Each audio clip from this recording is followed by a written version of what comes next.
What are your thoughts with regard to these closings and how it fits into the facts of the cases you know them?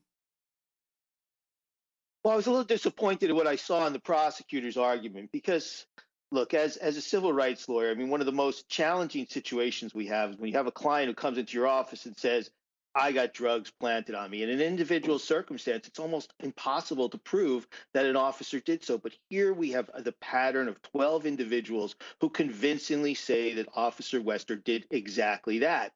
And I thought that the prosecutor, in terms of his argument, went from person to person without providing context, without providing the scene, and more importantly, without really focusing on the pattern of former Officer Wester's conduct in the way in which he found these drugs. For instance, in each and every one of these, there is no video. There is no video of him finding the drugs. There's video of some of the circumstances, but most of the videos are, some of the videos he says were inadvertently deleted. But the backup deputy who's there, his video is on there. It makes no sense.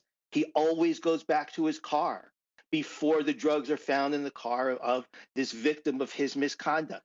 That's a pattern. And then we have the drugs that were found in his own police vehicle.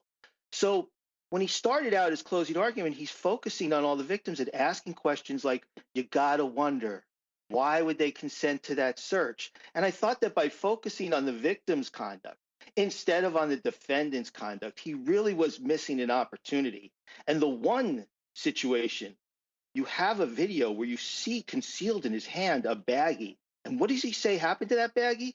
He put it on the floorboard of a car and it blew away, mysteriously blew away. And then I found another baggie of meth. That is just so implausible. And I thought that the prosecutor could have made some strong, powerful points coming out of the box. And instead, he was hemming and hawing, asking a lot of questions. You got to wonder why.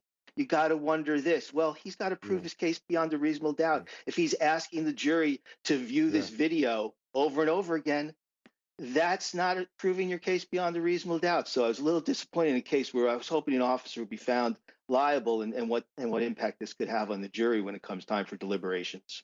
Yeah, fair point, especially on that. You got to wonder why. It seemed to be more taking the bait of the defense attorney during the course of the case and trying to explain that away rather than necessarily present their case in a complete way. Well, excellent points, guys. We're going to have more on this case. We're going to take a quick break and we'll be right back. Stay with us, please.